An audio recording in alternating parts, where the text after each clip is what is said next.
देवर्षि नारद ने देखा पारिजात बोले, पारिजात को लेके आए, जहाँ की चीजें वही नहीं रखी। बस आज भगवान से कहने लगे प्रभु कैसी रही, फिर सोगे फिर करोगे, अभी नहीं। सत्य सत्य कह करके देवताओं ने आपकी आराधना की थी जब आपको प्रकट होने की बारी आई थी। सत्य व्रतम सत्य परम त्रिसत्यम सत्यस्य योनिं निहितं च सत्ये सत्यस्य सत्यामृत सत्यनेत्रम सत्यात्मकं त्वां शरणं प्रपन्ना। देवताओं ने सत्य सत्य कहकर आपने स्तुतियां की और आपने झूठ बोल दिया कि मैं सो रहा हूं, आप सो नहीं रहे थे। तब जाकर के देवर्षि नारद की तरफ भगवान ने देखा, भगवान कुछ बोले नहीं। रुक्मिणी ने देखा मेरे पति संकट में आए हुए, पत्नी कैसे संकट से, धर्म पत्नी जो थी कैसे निकालती है संकट से पति को। देवर्षि नारद के चरण पकड़ लिए, देवर्षि नारद के चरण पकड़ के कहने लगे प्रभु, कहने लगे गुरुदेव कोई युक्ति बताओ ना जिससे हमारे द्वारिकाधीश हमारे पास ही रहे इस जन्म में भी, हम इनके बिना एक क्षण भी नहीं रह सकती है, कोई युक्ति बता दो। तब देवर्षि नारद, चरणों के तो कच्चे होते ऋषि, देवर्षि नारद ने कहा कि एक काम करो, तुलसी का पत्ता ले आया। तुलसी का पत्ता मंगवाया और तुलसी का पत्ता ले आया, बोले इसका राधा नाम लिखो। रुक्मिणी ने बड़े प्रेम से जो है राधा नाम लिखा उस तुलसी पत्र पर, एक पलड़े पर रखा, दूसरे पलड़े पर भगवान बैठे। सारा सोना किनारे कर दिया गया, केवल तुलसी का पत्र और राधा के नाम से भगवान का पलड़ा बराबर आ गया। बोलिए रुक्मिणी कृष्ण भगवान की, राधा माधव सरकार की। तुलसी के पत्ते में ऐसी सामर्थ्य है। आज तुलसी विवाह भी है ना, तो भगवान के लिए मूल्य क्या होगा भगवान की कथा का। एक तुलसी पत्र भी पर्याप्त हो जाता, कोई क्या ले दे, इससे बड़ा बहुत बड़ा कर्जा हो गया। इसलिए तो भगवान को आज भी तुलसी अर्पण करते हैं, कोई भी उत्सव मनाते हैं भगवान का, तुलसी विवाह करते हैं हमारे यहाँ। ये तुलसी भगवान को जब दी जाती है तो भगवान ऋणी बन जाते हैं। भगवान बराबर पलड़ा भगवान का आ गया, बराबर महिमा प्रकृति और पुरुष की है। राधा के नाम से रुक्मिणी कहती थी कि भाई राधा क्यों कहती है, भाई इसी यही कारण है मेरा राधा नाम कहने का। इतना प्रेम भगवान राधा जी से करते हैं। भगवान का जो है द्वारिकाधीश भगवान बने परीक्षित, ये अद्भुत लीलाएं भगवान खेल खेलते हैं। अपने बच्चों को समय समय से समझाते हैं, व्यस्त जीवन में ज्ञान प्रदान करते हैं, और कोई बच्चे अपने माता पिता की सुनते नहीं है। द्वारिकाधीश के बच्चों ने भी नहीं सुनी। द्वारिकाधीश भगवान कहने लगे, सबको कहते थे द्वारिकाधीश की भाई ब्राह्मणों का मैं आराध्य देव हूं, कभी ब्राह्मणों का भूल से भी अपमान मत करना। बच्चों को कहते थे, बहुत सेवा सत्कार भगवान द्वारिकाधीश अपने राज्य द्वारिका में ब्राह्मणों की पूजा करते थे। नित्य प्रति का नियम था भगवान का, गो ब्राह्मण अग्नि की पूजा करने का नित्य का नियम भगवान का था। अतिथि की पूजा करने का नियम था। किसी दिन बच्चों को घुमाने के लिए निकले भगवान। हम लोग घर में फंसे रहते हैं, जीवन उदास हो जाए ना तो जीवन में घूमना फिरना चाहिए। उदासी दूर करनी है तो किसी उपवन में चले जाना चाहिए जहाँ अनेक प्रकार के पुष्प हो। क्यों जाते पुष्पों के बीच में घूमने का क्या महत्व है, क्यों लगाए जाते आंगन में पुष्पों के लिए? उस घर में दुख नहीं आता है जिस आंगन में पुष्प खिले रहते हैं, उसमें दुख नहीं आता। इसलिए अपने आंगन में अनेक प्रकार के पुष्प लगा करके रखने चाहिए, जैसे गुरुजी ने लगाए हुए यहाँ पर सब। भगवान की कथा सुनते सुनते हमको भी निराश है, कोई पानी देने वाला, क्योंकि आगे पीछे तो सींचते होंगे, पर 7-8 दिन में इनको भी थोड़ा सा एनर्जी की जरूरत पड़ती। तो कोशिश तो करते थे भी, जब जितना सा होता था जल्दी एक आदमी में डाला। सींचना भी पड़ता है जब वृक्ष लगे हुए हैं। उपवन में भगवान लेकर के गए खेलने के लिए। भगवान ने बच्चों के हाथ में दे दी गेंद से बच्चे खेलने लगे।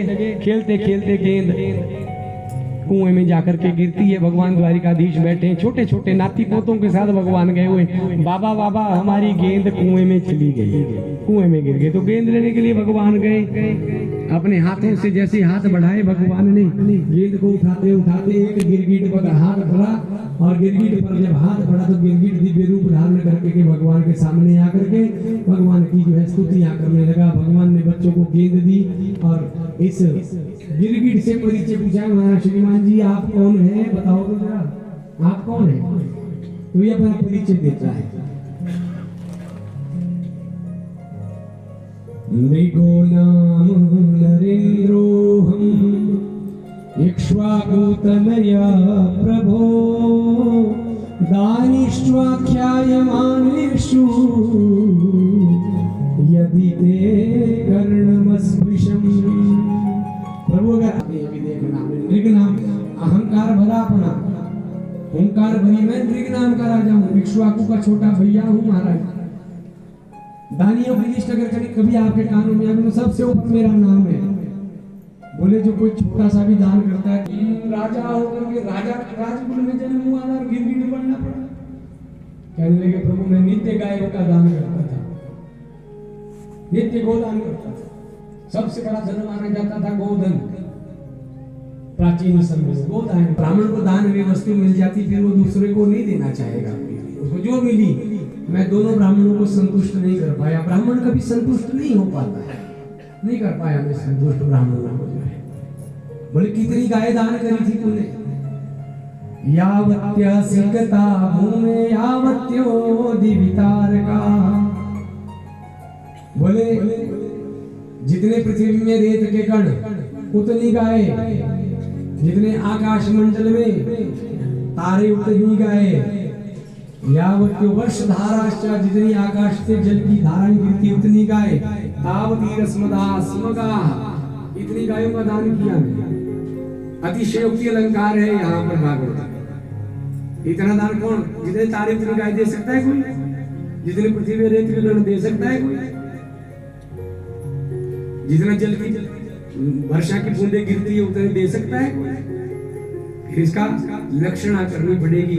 एक ऐसा इसका अद्भुत स्वभाव है, संध्या काल में जो कोई दान किया जाता है ना वो अक्षय पुण्य देने वाला, अक्षय तिथियों पर दिए जाने वाला जो दान है वो लगता है सीधा। जैसे आज द्वादशी का महापर्व है, देव प्रबोधिनी एकादशी का पर्व है, छोटा सा भी किया गया सत्कर्म अपने लिए और अपने पितरों के लिए अनंत गुना फल देने वाला बन जाता है। ये है पितरों का पुण्य प्रताप अगर देखना है।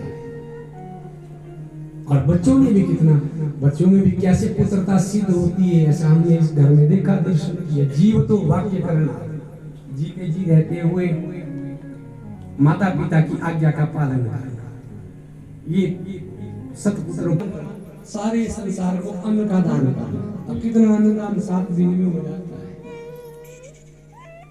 गयायाम पिंड दानाच्च, गया में जाकर के पिता के लिए पिंड दान करना।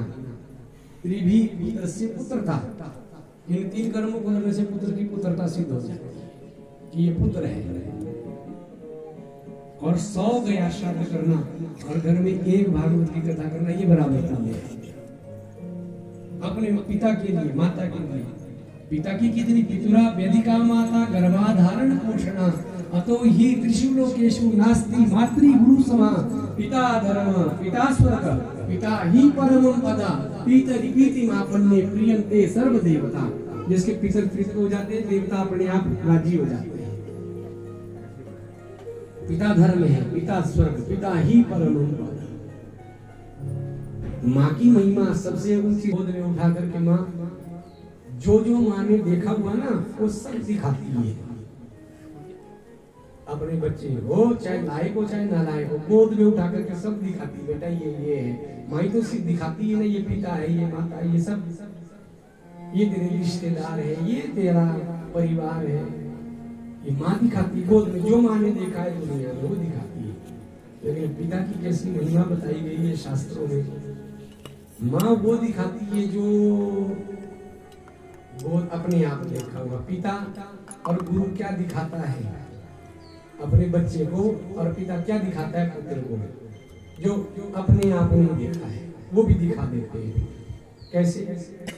कभी गंगा जी हरिद्वार जाए खूब भीड़ रहती है आरती के समय में गंगा जी। अब जब बहुत बिठाते वहां भी बैठ जाओ बैठता कौन है, सबको देखनी है आरती, सब लोग खड़े हो जाते हैं। जब तक बैठे रहते तब तक बच्चा माँ की गोद में रहता है, जब खड़ा एक हुआ तो थोड़ी देर बाद गोद में माँ ने दिखाया।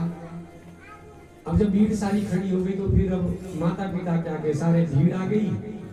अब माँ के अंदर तो ये सामर्थ्य नहीं है कि वो कंधे पे उठाए। पिता क्या बोलता है, क्या करता है, अपने बच्चे को, छोटे से बच्चे को उठाया, कंधे पे उठाया, और अपने आप तो कुछ नहीं दिखता है, लेकिन सामने सब आरती का दर्शन करवा। ये पिता की जो खुद नहीं देखा वो अपने बच्चे को दिखाता है। गुरु का भी यही काम है, जो अपने आप आध्यात्म में यात्राएं नहीं गई, वो यात्रा अपने शिष्यों को गुरु लोग करवाते हैं। अपने इसके आगे हर कोई पिता चाहता है अपने पुत्र से हारना, और गुरु भी चाहता है मैं अपने शिष्य से हार जाऊं। वो शिष्य नहीं है वो जो गुरुओं को पराजित कर दे, वो पुत्र नहीं है जो पिता से ज्यादा आगे निकल जाए। कृतज्ञता का पुत्र का, शिष्य का जो स्वभाव है गुरु के चरणों में, पिता के चरणों में, उसका जो स्वभाव है कितने ऊंचे पदों पे चले जाए। ये अद्भुत है इस स्थान में दान की महिमा। ये अभयत्व को दिखाना ये गुरु का काम है, ये अभयत्व तो पिता का काम है, जो अपने आप ने देखा वो दिखाना। अनेक प्रकार के जो है इतने दान किए मैंने जीवन में। एक ब्राह्मण को 2 बार गाय का दान कर दिया। किसी भी कर्म को करते हुए हमने कहा ना पहले से भी सावधानी रखें, सत्कर्मों में बहुत ज्यादा सावधानी है किसी भी कर्म को करते हुए। फिर जब देखा, भगवान ने पूछा भाई इतना तूने दान किया है तो तेरी गिरगिट क्यों बनना पड़ा तेरे को? गिरगिट कहने लगे महाराज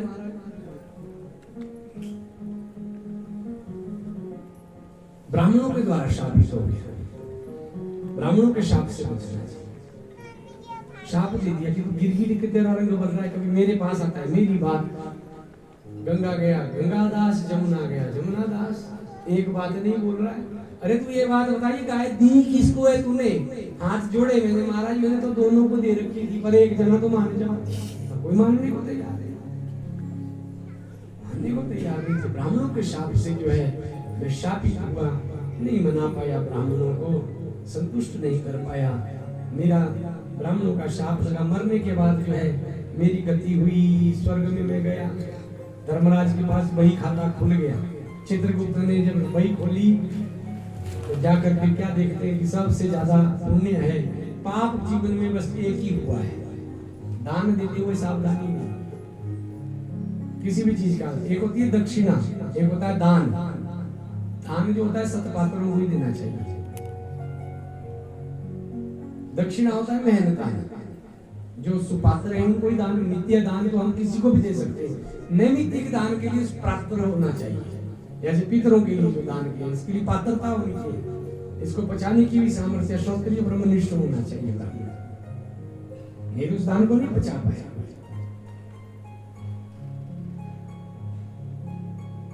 बस मैं जब पाप देखा गया, एक ही पाप के मैंने बहुत विज्ञान है इस कथा में छिपा हुआ। मेरे को जब मैंने पाप देखा, स्वतंत्रता होती जीव के जीवन में कि पाप पहले भोगे के पुण्य भोगे सत्कर्मियों के लिए।